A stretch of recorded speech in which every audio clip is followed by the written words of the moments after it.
Well, hello, folks. Time for another edition of I Had This One Job.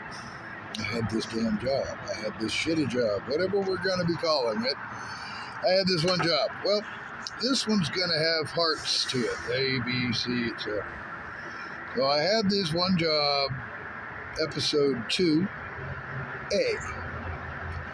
Oregon State Prison Systems. Now, before you jump to the wrong damn conclusion, I was a correctional officer, not a resident. Fresh out of the Army, maybe a year or so out of the Army, and promised my dad I'd give law enforcement a try. He was vice president of the Parole Officers Union at the time, and my mom was a deputy sheriff, so it's kind of the family business, and gave him my word I'd give it a try. I didn't really want to do it, but I gave it a try. Lasted all of about, well, that's a whole other story. So, the incident I'm going to talk about today at the Oregon State Penitentiary was the first couple of weeks, getting orientation. We've gone through all of our schooling and whatnot, and we're getting orientation at the actual sites we're working at. Got a new gung-ho guy right next to me. I'm nowhere near as gung-ho, but he's right next to me, and he apparently focused on the idea that technically, in the rules, masturbation is against the rules. It's an all-male prison. Not exactly an enforceable rule. It's more of a nuisance rule, like trespassing or loitering, making too much noise for people that are in the neighborhood that don't live there. They're nuisance things. And that's what it's supposed to be used as. But this guy, apparently, was a nuisance.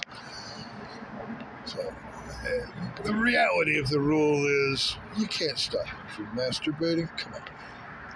That said, if they're going to masturbate in such a way as to try and draw attention to it, try and make you look at it, etc., that's sexual harassment. And then you sanction them for rule-breaking masturbation, if you will. So, but again, it's, there's got to be intent to it. You're not trying to watch them do it. You're certainly not, So, anyhow, this new young guard, they've gone down to the laundry rooms and showed us where we might work if we get assigned to the laundry rooms. We're going by the showers now, and we look in there, and there's a fella in there that's, apparently to this new guard, he was getting after his business a little too much for this young guard's liking. Rather than look away, he actually tried to tell this guy that he was breaking the rules and that he was going to sanction it. The rest of us are kind of snickering and laughing because we're like, what are you going to do? Reach over there and stop him? Well, no one's saying anything. We're just looking at him like, for real, dude? You're going to let everybody know this is the kind of correctional officer, this is the kind of guard you're going to fucking be? Well, all right, good to know now. So he continues with his argument, yelling at the fella to stop it. And the fella comes back with gotta be the best explanation to a powerful person in power that has power over you that I've ever fucking heard. It was brilliant. He looked at the fella and said, yo, it's my dick.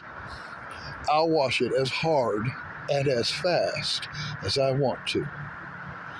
I turned away, again, not to be rude and, showing it off to anybody. He turned away, but continued his machinations. And watched this guy turn red and explode, and listened to all of us who had been trying to hold it in laugh our asses off at this CO. And the guy in charge, before this guy could really explode and try to take it out on this naked inmate, because all of us have to deal with naked inmates, put his arm around the guy's shoulder and said, you'll be all right, and wandered him out. Not the masturbator, the guard, clearly. The arm around the guard's shoulder and said, come on, let's move on to the next stop. Then we all left there laughing, and he just kind of held on to this guard because I'm sure he would have turned around and attacked all of us in the same way he would have loved to have attacked that inmate. So anyway, this is Oregon State Penitentiary Part A, Episode 2. Well, I had this one job. See you next time.